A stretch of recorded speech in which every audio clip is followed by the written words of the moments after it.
Hi everyone, I'm Shauna and welcome to my channel. In today's video, I'm bringing you my March low buy update. I almost called it my no buy update. This month I did not bring in any makeup and I'm going to talk about that. I do have some thoughts about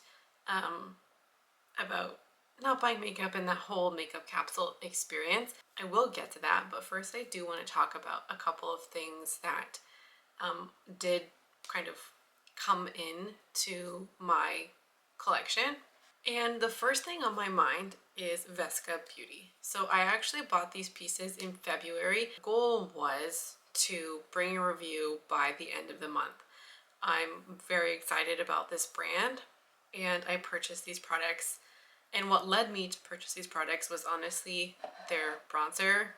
I'm in need of a bronzer and their bronzer range is really good. It has 7 shades. The goal was to bring a review by the end of the month, and I was going to talk all about like the brand ethics and like their shade range, and I've just been really stoked about this brand. However, the reason why I didn't talk about this brand at the end of the month was because there were still some unanswered questions, and I still thought that I might bring a review, and I wanted it to be a surprise. The issue that came up is that shortly after purchasing from Vesca, they stopped shipping to Canada. And now the website only says shipping to the US. I tried to make a purchase and I couldn't purchase anything. It's really kind of surprising because they didn't announce it anywhere. I reached out to their team and I got no answer, and it's been several weeks at this point. They are a Canadian brand, so it just seems kind of wild that they stopped shipping to Canada, and it's kind of left a really sour taste in my mouth. They didn't talk about it anywhere, and I am excited about this brand, and I have a ton of thoughts about this brand as well. But the sole reason I came to this brand was because of their like indie status and their shade ranges, like what they're doing as an indie brand.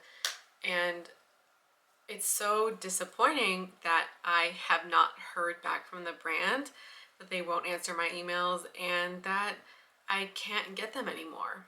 So my plans for a review are now on hold, and I'm not sure if I will review them because now a ton of my audience can't buy the products. Before, it was just shipping to US and Canada, I believe, so I was already, making a decision that prioritized North American consumers. And now, because they're only shipping to the US, if I like the products and I feel uncomfortable giving a recommendation for products that very few people geographically can buy. So I don't think I'm gonna make a review for this until I hear back, which doesn't actually seem likely because it's been over 2 weeks and I have not heard back from the brand. And now I feel kind of even uncomfortable looking at my products. Like I almost don't want to use them because once I use them, they're gone. I can't repurchase them, and I don't really feel like recommending or talking about products that so little of my audience can buy. So that's kind of on the back burner for now. But I will say that just, for transparency, I spent $144.52 Canadian dollars on 4 products. So I got the bronzer, and then I got the highlight in Moonlight. This brand is vegan and cruelty free. I was thinking that this could potentially be a replacement for my Becca highlight, and I really like the size of this. I also got 2 other products. I got this one. It is the Prime and Luminized Base in the, what's it called? In the Dawn shade. This is the lavender shade. This is, okay, look at the back. I hope that's in focus, but it says that they're made in Canada. They're made in a place that they will not ship. And then the other product that I got is the Vesca Moonlit Dream Shadow in Lyra. So I got those 4 things, and At the moment, I'm not really saying much other than I have these things because I just don't. I already talked about it. The next thing I want to talk about is actually a PR box that I got mid-March, and it's from a brand called Alia Skin Care. I was really excited when they reached out to me because they are a small indie brand and they are vegan and cruelty-free. This is the first real PR that I accepted, and I have, received many offers. And one of the reasons why I accepted this and what excites me about it is that you all have made it really clear that vegan and cruelty-free products are important to you, and I hear you. And PR is a way for me to try things that I otherwise would not be able to afford to buy, or just simply wouldn't be in the budget. I get to test these out for you and give you a review, create content for you that I otherwise couldn't. And that's something that that does excite me. And so I will be bringing a video on these in just a couple of weeks, probably less than 2 weeks at this point. So I got 5 of their products. I got their whole range. Only 4 of them are here now because one's in my shower. I have the foaming cleanser. It's a pump. And then I have their moisturizer. This packaging is super cute. I also have their vitamin C serum as well as their mask. It's their pink clay mask. I also have the scrub. I've used everything a handful of times, well, some things more than others. And I'm gonna talk about these and give these a full review in just a couple of weeks. One of the things that was on my mind when I was, deciding to accept these products or not, and part of it is coming from talking about PR with some of you in my comments. One of the things, or one of the questions I decided to ask myself before accepting PR is, if I loved these or hated these, could I either recommend everything or recommend nothing, both kinds of extremes. And sometimes I think that sometimes PR attaches strings, not necessarily, even if the brand gives you full reign to talk about the products, which the brand did, and I made it very clear that I will give my honest opinion if that's loving everything, nothing, or a mixture, and they were happy with that. And even though they were happy with that and said that that would be fine, I had to ask myself, for me personally, could I give this a completely negative review or a completely positive review? Or am I personally swayed by the fact that this was PR? And I decided ultimately, yes, that I could in fact give these either a positive review or a negative review, and I would be fine doing that after trying. I wanted to make sure that I could do that, and if my answer was unclear or no, then I can't accept a product if I feel personally swayed by the fact that it's PR, or I can't at least speak my honest opinion because it's gifted to me. So I can say I'm about halfway through the month of trying them, and I have strong opinions about many of these products, and I can tell you right now I don't love everything. So a full review on that is coming in a couple of weeks, and I'm really, really excited to bring that for you. So stay tuned for that. So as for the rest of the month, that makeup bag video that I brought really summed up my feelings of this overwhelm with my collection, and I'm glad that I did it, that I filmed that video and I made my little capsule, because it really did help me sway those anxieties and feelings of overwhelm that I was having with my collection. And that video didn't come at the beginning of the month, it came more on the middle to the end of the month, but I have been kind of feeling that way for a few weeks, and now it's been, I think, about 2 weeks living with it, and I'm pretty sure I'm gonna use it for the whole of April. I did say that there were a couple of product categories where I felt like there were holes, blushes and lip glosses, but I said I wanted to live with my little makeup bag before doing anything. And that was a good call because I just feel really satisfied with that and with everything that I own. I really feel no pressure, no need, no desire to buy any of those things that I felt that were missing, that there were holes. And it just reminded me of something that I talked about a lot last year, which is that your collection or your iteration of whatever it is, your makeup, your clothing, your skincare, something else, doesn't have to be perfect for you to be satisfied. It's okay with having holes and with something being incomplete. And even if you have to or want to fill your holes, does not mean that you have to do it all at once. And so I reminded myself of that fact this month. And I think that I would still qualify those as holes, but the desire to fill them was just, it's kind of gone, at least for the moment, and I'm still feeling that way. Even with the Sephora sale coming up, I don't feel tempted to buy anything.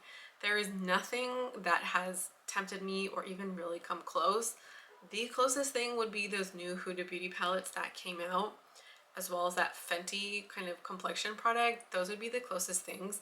I am interested in them, but the interest in buying them is not there. These products pique my interest. I think they're cool and exciting, and I would maybe want to try them one day, but that one day is not now or in the near future. At least that's kind of how I'm feeling at the moment. I've already seen a lot of people make their Sephora VIP sale videos.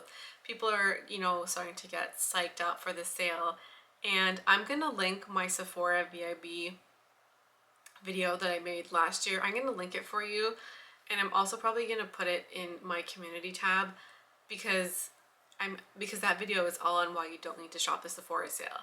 And if you need a reminder that you don't need new makeup, you don't need to shop the sale, this is that reminder for you. And if you do decide to, there's nothing inherently wrong with the sale.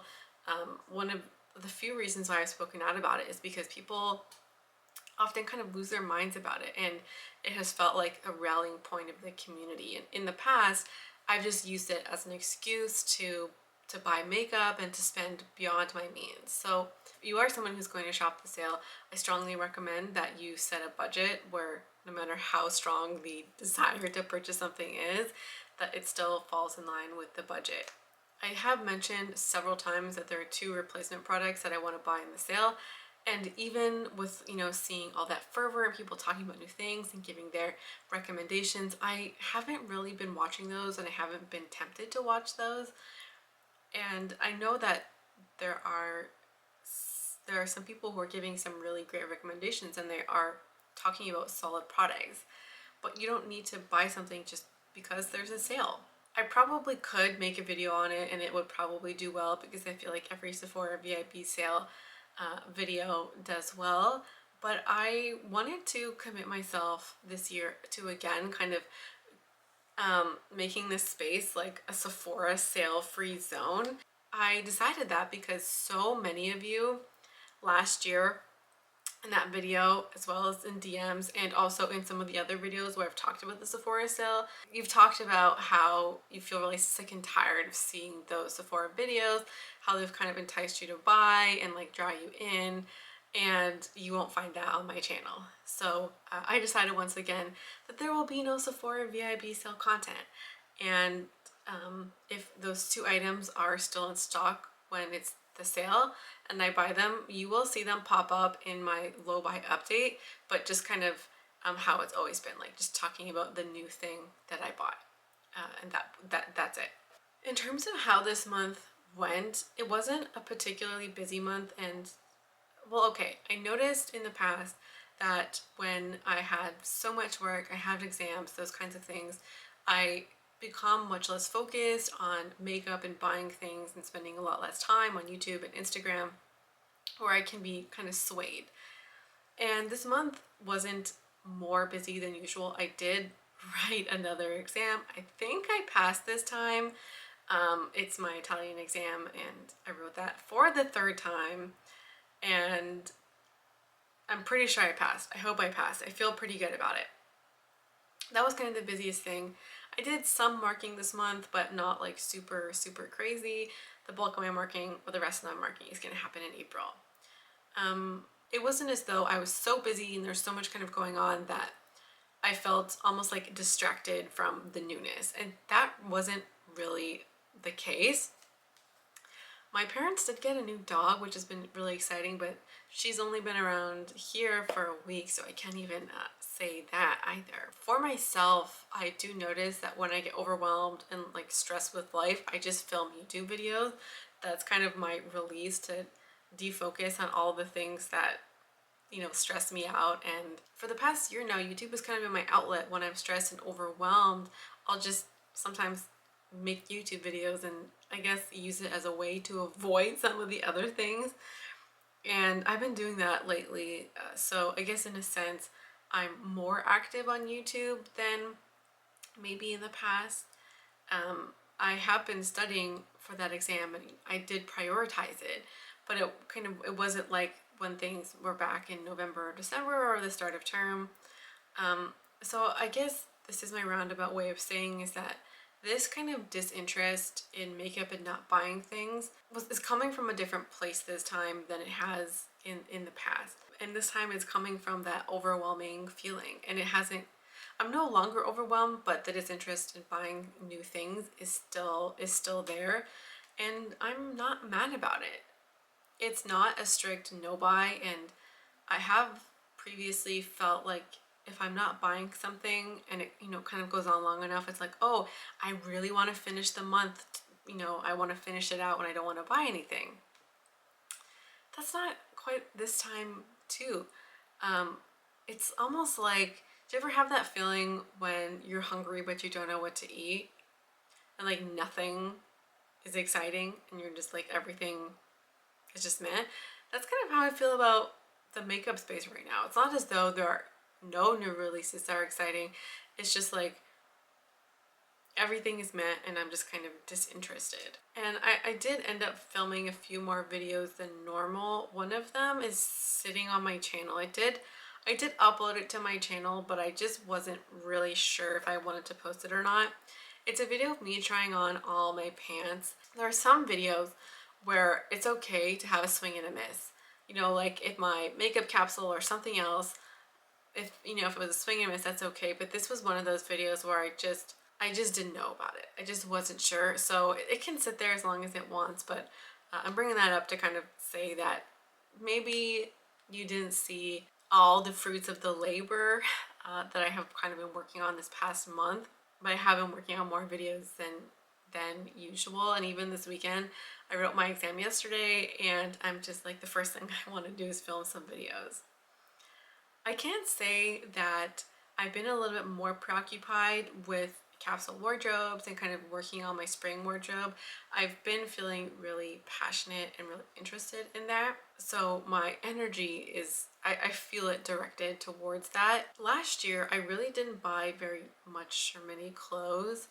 And I really felt like over the course of the year, my style has changed. And I think 2020 was, in terms of style, the culmination of like a long time coming, if you will. Early on in my grad career, I really focused on like professional wear. And I had a lot of like dress pants and blouses, and it really didn't feel like me. I kind of felt like I needed to be taken seriously, so I bought those kinds of clothes, but it ultimately didn't feel like me, and I've just kind of been going back to this casual style. Before that, before like 2016, when I entered grad school, my style was literally t-shirts and like a zip-up hoodie. I actually rarely wore pullover sweaters like this. It was always zip-ups and it was always zip-up hoodies, and that was kind of it. And I was also, especially in the last 2 years of undergrad, I was so busy that I just didn't give a shit about what I wore. Even especially in my last year, oh my god, that year, looking back on how much work I did and the hours I put in, you know, I worked 2 jobs and I was a full-time student. I can't believe how much work I did, but I really could care less what I was wearing. So this kind of feels like the first time in a long time where I'm kind of coming into my style and I'm feeling more like myself. And I've talked about in a couple of videos, feeling more like myself and kind of coming into my own. And my style, when I look back in like the, you know, the short period I can call my adult life so far, it is casual. And so I really feel like I'm coming into my own in terms of my style and finding that ground. And the pandemic didn't change a lot about my job. I would have normally gone into school once a week, maybe a couple times a week, but the majority of my work, the majority is done at home. It did change my job slightly, but not as much as most people. And so I do want to keep in the back of my mind this mixture of like, what would I wear if I had to go in and teach, having a couple of those pieces if I want to go for meetings. I have conference wear that's like separate in its own category, and like it's fine, it can hang out. And so one of the things I really want is for that is that the things that I wear to school are a lot of the things that I wear like on a date with my partner. Not always as fancy, but I kind of want things to be versatile like that. I would wear this shirt both on a date and to school. Really working on the versatility of my pieces so I can have, you know, less pieces and then go farther. Working on this capsule has been an eye-opening experience because I feel like I'm giving permission to myself to be myself. I'm not putting on a character like I was, you know, when I started my grad school, and I was really playing out my insecurities in my clothes. I want people to take me seriously, and I wanted to take myself seriously and have my students take me seriously, but that's just not my style. And I have more confidence in teaching now than I did when I was a master's student. I also have more confidence in my own abilities and my own intelligence, but also coming more into like finding my voice and finding who I am. And I feel like finding your style is a way to help you find your voice and a way to kind of help you find out who you are. And while I don't think style alone can do that, for me, it's just been part of the process. And it's why I've allowed myself to kind of dig into it and to be like, okay, you want to build this capsule, like let's do it, and to kind of investing my own energy, or not investing a lot of my energy, I mean, into building this capsule.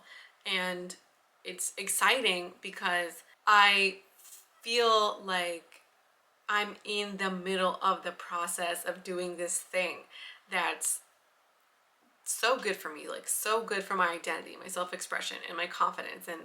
And so for me, that's worth my energy and time. That's exciting. So I decided that I'm gonna do a new in video and show you kind of all the new pieces that I've brought into my life and that I'm keeping.